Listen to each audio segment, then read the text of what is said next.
ગુર્જરપતિ મૂળરાજદેવ ભાગ 2 લેખક ધૂમકેતુ પ્રકરણ 16 મધરાતે સંભળાતું આક્રંદ. લાટ ઉપરનો વિજય યુવરાજ ચામુંડરાજે જ મેળવ્યો હતો એમ કહી શકાય. એના એ પરાક્રમની વાતો દિવસો સુધી પાટણમાં ઘેર ઘેર થતી રહી. એની પાટણપતિ તરીકેની પસંદગી જાણે લોકના હૃદયમાં બેસી ગઈ. લાટપતિ બાર ભણાયો અને એનું સૈન્ય ઘણું શરણે થઈ ગયું, કેટલુંક વેરવિખેર થઈ ગયું. પણ એના નાનકડા રાજકુમાર ગોરગીરાજને લઈને રાણી ભાગી છૂટી હતી. એ ક્યાંક ગુપ્તવાસમાં હતી. ક્યાં હતી એનો પત્તો મેળવી શકાયો નહીં. અનુમાન થતું કે વખતે રાષ્ટ્રકૂટ તરફ કે તેલપ તરફ ચાલી ગઈ હોય. પણ હવે એનો તાત્કાલિક કોઈ ભય ન હતો. લાટમાં પાટણનું બળવાનમાં બળવાન સૈન્ય મુકાયું અને અત્યારે તો જંબક મંત્રી પોતે જ ત્યાં સેનાપતિ બનીને રહ્યો. સૌરાષ્ટ્ર, કચ્છ, લાટ બધા એક તંતુએ બંધાઈ જતા મહારાજ મૂળરાજદેવનું ગુર્જર રાજ્યનું સ્વપ્ન સાકાર થયું હતું. સાચોરથી છેક નર્મદા સુધી ગુર્જરોનું રાજ વિસ્તાર પામ્યું અને સોમનાથથી છેક અર્બુદ મંડળ સુધી એની પૂર્વ પશ્ચિમ રેખા અંકાઈ ગઈ. એક વાત હજી કરવાની હતી.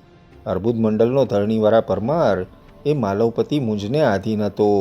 મુંજ માલવામાં બેઠો હોય ત્યારે તો ધરણીવાળાને બોલાવાય તેવું ન હતું. એનો અર્થ તો મુંજ સાથે યુદ્ધ એવો થતો હતો.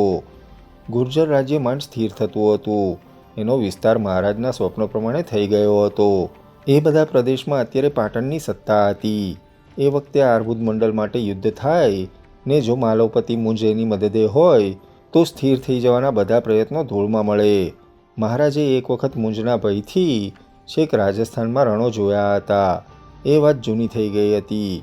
બીજી વખત કંથકોટમાં રહેવું પડ્યું હતું. હવે ત્રીજી વખત એમને એવું યુદ્ધ લેવું ન હતું કે જેમાં પાટણને ભાગવું પડે. હવે તો એ સામે મોએ પોતાની ગજસેના લઈને યુદ્ધે ચડે એમાં જ એમની શોભા હતી. એમાં જ પાટણની ભારતભરમાં નામના થાય એવી તક હતી. એમણે માલવાને, કલચુરીને, તેલપને કોઈને ન બોલાવવામાં સ્થિરતા જોઈ. પોતે તે દરમિયાન દ્રઢ રીતે સૈન્યનો વિકાસ કરી રહ્યા હતા. જીતેલા વિસ્તારને બરાબર જાળવી રહ્યા હતા. પાટણના રાજને ધીમે ધીમે ભારત વર્ષમાં નામના પાત્ર ગણાતું એમણે જોયું. એમનું સ્વપ્ન સંપૂર્ણ થયું હતું અને હવેનું પરાક્રમ યુવરાજ ચામુંડ કરે એમાં રાજ પરંપરાને મહત્તા મળતી હતી અને પરંપરા સ્થપાઈ જતી હતી. પણ તેલગણ મુંજના યુદ્ધનું હજી સ્પષ્ટ પરિણામ સંભળાતું ન હતું. મુંજ બંધનમાં હતો, પણ પછી શું? માલવા આધીન થાય છે કે તેલગણ ઉદાર બને છે કે રાષ્ટ્રકૂટ માન્યખેટ ઉપરથી માલવા હાથ ઉઠાવી લે છે કે શી પરિસ્થિતિ આવે છે એ હજી પણ સ્પષ્ટ ન હતું. મહારાજને એ ચિંતા હતી. એમને ફરીને વીર ચાપોદકટને પોતાને તેલપ તરફ મોકલવાનો વિચાર કર્યો હતો. વીર ચાપોદકટને એમણે બોલાવ્યો. એ એમના અંગત મિત્ર જેવો બની ગયો હતો. એની રાજ્યભક્તિમાં મહારાજને શ્રદ્ધા હતી. સંદેશવાહક તરીકે તો એ અદ્વિતીય ગણાઈ ગયો હતો. ચાપોદકટ, મહારાજે એને બોલાવીને કહ્યું, તું એક વખત જાતે જા અને જોઈ આવ કે મહારાજ માલવપતિ મુંજ અને તેલપ વચ્ચે શું ચાલે છે. મુંજ મહારાજ તો બંધનમાં પડેલ છે મહારાજ, આપણે એ જાણીએ છીએ.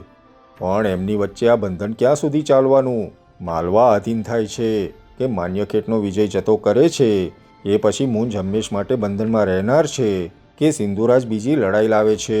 શું થાય છે? આપણે ત્યાં જઈને આ સમાચાર મેળવવાના છે અને ત્યાંથી પાછા ફરતા ધરણીવરાનો પણ દાણો દાબી જોવો. એ આપણે માટે ને માથે હંમેશને માટે લટકતી તલવાર જેવો છે. માલવાને આધીન ત્યાં કોઈ બેઠો હોય તો એમાં પાટણની નામોશી જેવી તેવી નથી. ગુર્જર પ્રદેશને ત્રણ તરફ તો સાગર રક્ષે છે. બે બાજુ બે મહાન રણો આવ્યા છે. આ પૂર્વ દિશાનો પ્રદેશ, ત્યાં પાટણનો કોઈ આધીન મિત્રરાજ હોય તો જ ગુર્જર પ્રદેશ અખંડિત રહે, આક્રમણકારોથી બચી શકે. અર્બુદની ડુંગરમાળા એ તો પાટણનો ભારનો દુર્ગ છે.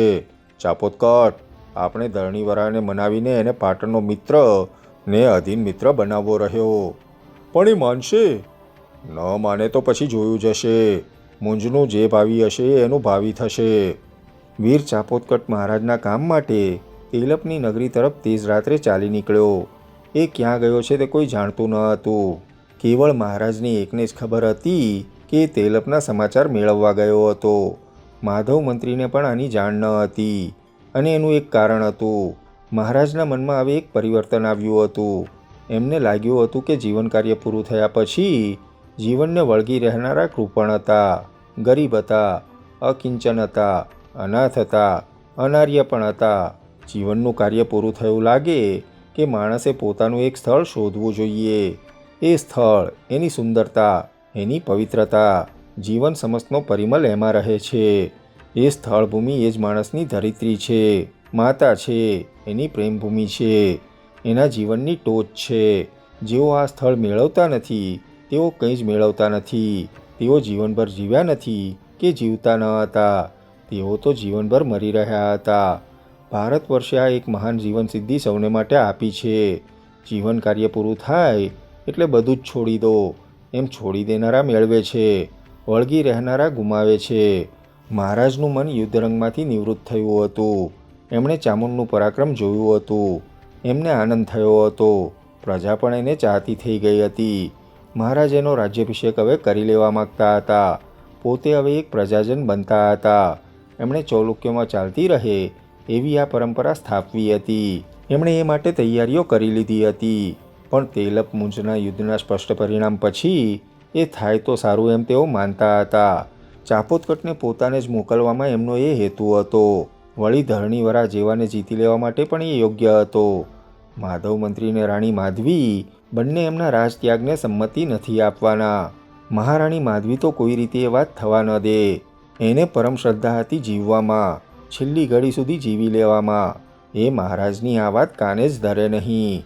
મહારાજને તો માત્ર રાજ્ય સ્થાપવું ન હતું, એક અચળ પરંપરા પણ સ્થાપવી હતી, અને તે આ રીતે જ સ્થાપી શકાય. વળી મહારાજા ક્યારેક મધરાતે અચાનક જાગી જતા તો એમને ભણકારા વાગતા કે જાણે રાજમહાલયના પથરાઓમાંથી કોઈનું આક્રંદ આવી રહ્યું છે. એ શું હતું એ સમજાતું ન હતું. એમણે પાટણના વિદ્વાનમાં વિદ્વાન સોમશર્માને આ વિશે પૂછ્યું. એ રાજપુરોહિત હતો. સોમશર્મા નવાઈ પામી ગયો. મહારાજના મનમાં નિર્બળતા આવી છે એટલું જ એ મનમાં સમજી શક્યો. બોલી તો કહી ન શક્યો. એણે સરસ્વતી તીરે વસતા વૈજલદેવ જેવા મહાન જોગીરાજને આમાં પૂછવું સારું એટલું જ કહ્યું. કંથળીનાથ તો એમાં હાથ જ ન નાખે, પણ એનો આ શિષ્ય દિશા બતાવે. પણ મહારાજના મનનું કંઈ સમાધાન થયું નહીં. આક્રંદ હવામાં ક્યારે આવે? આક્રંદ હવામાં હોય ખરું? આક્રંદ એ શું છે? હવા ક્યારે રડે છે? હવા રડે છે ખરી? એ આપણા મનની નિર્બળતા હશે કે એનું આક્રંદ ન સાંભળવું એ ભયંકર અજ્ઞાન હશે? એ શું હશે? મહારાજના મનની શંકા પ્રબળ બનતી ગઈ. એક મધરાતે તો તેઓ અચાનક ઉઠ્યા. એમણે નિશ્ચય કર્યો કંથળીનાથ જોગીરાજને મળવું. તેઓ બેઠા થયા. પોતાના સાદા વસ્ત્રો પહેર્યા. ઉપર એક કાળો અંધાર પછેડો નાખી દીધો. પોતાના ત્રિપુર પ્રસાદ મંદિર માટે તેઓ મઠપતિ મેળવવા જતા હતા. કંથળીનાથ આવે એવી એમની પ્રબળ ઈચ્છા હતી. અંધકારમાં તેઓ પડછાયાની જેમ એકલા અચાનક રાજમહાલયમાંથી બહાર ચાલી નીકળ્યા. એમને ધ્યાન ન હતું, પણ એમને એક બે વખત મધરાતે જાગી જતા માધવીએ જોઈ લીધા હતા. ત્યારથી માધવી સાવધ બની ગઈ હતી. એ તેજસ્વી નારી મહારાજની પડખે રહેવામાં માનતી હતી. એણે આજે મહારાજને રાજમહાલય બહાર જતા જોયા. એણે પણ રાત્રિના અંધકારનો કાળો વેશ સજી લીધો. એ મહારાજની પાછળ પાછળ જ નીકળી. મહારાજ પોતાના ધ્યાનમાં આગળ વધી રહ્યા હતા. રાજમહાલયના મુખ્ય દ્વાર પાસે તેઓ આવ્યા. ત્યાં જાગ્રત ચોકી હતી. સમર્થ સોલંકી ત્યાં હતો. તેણે મહારાજને આવતા જોયા. તે નવાઈ પામી ગયો.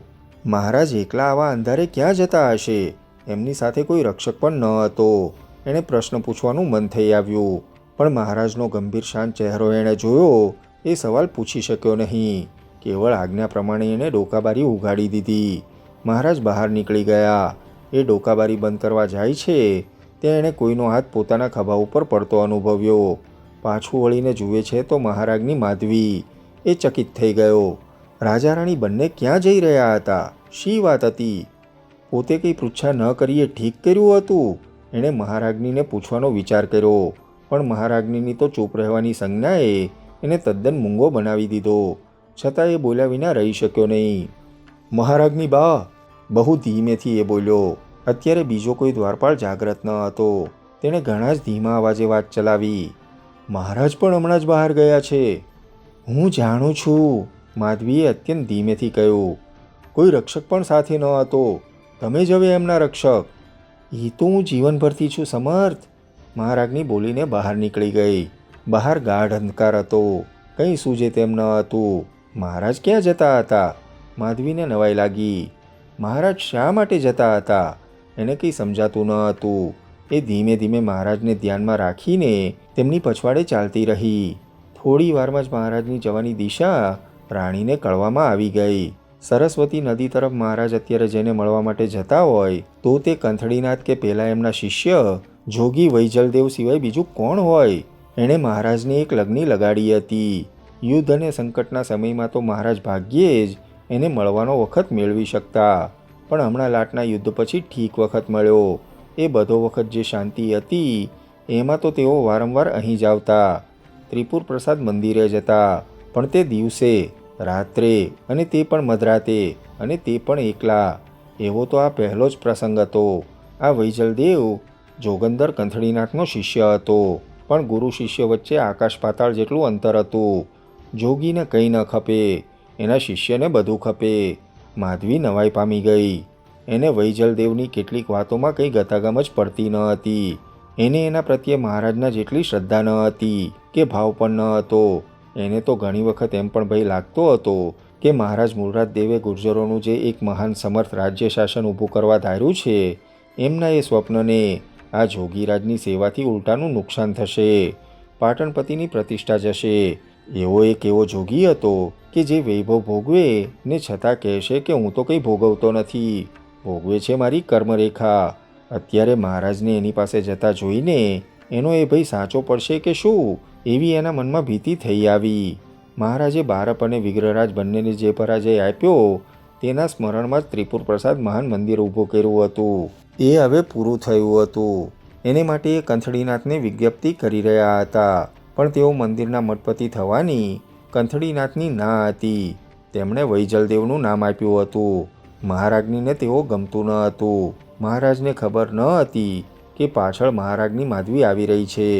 તેઓ તો પોતાના ધ્યાનમાં ને ધ્યાનમાં આગળ વધતા ગયા. વૈજલદેવ મઠપતિ થાય એ માટે એ વિજ્ઞપ્તિ કરવા જતા હોવા જોઈએ. રાણી માધવીને મનમાં એ વાત ઉગી આવી, પણ ત્યાં તો એમ જ થયું. થોડી વારમાં મહારાજ સરસ્વતી નદી કિનારે આવી પહોંચ્યા, કંથળીનાથના આશ્રમ પાસે જ. હવે સ્પષ્ટ થતું હતું કે મહાન જોગંદર કંથળીનાથને તેઓ અત્યારે મળવા માગતા હતા. મહારાજની એમની વચ્ચે થતી વાર્તા સાંભળવા માગતી હતી. કંથળીનાથ જોગંદર મહારાજને સંસારની અસરતાની વાતો કરે અને મહારાજ પોતાનું ગુર્જર ભૂમિનું સ્વપ્ન અધૂરું મૂકે એ પણ રાણી માધવીને નિર્બળતા લાગતી હતી. એ ઉછરી હતી પરાક્રમ કરનારા નડુલ રાજવંશીઓની સેવામાં. અહીં પણ એ મહારાજના પરાક્રમને પ્રશંસી રહી હતી, પણ છેલ્લા થોડા વખતમાં મહારાજ હવે જુદી જ દિશામાં જતા જણાતા હતા, અને એમાં આજના આ પ્રયાણે તો મહારાજના મનનો તાગ એને આપ્યો હતો. એને લાગતું હતું મહારાજ રાજ છોડી દેશે.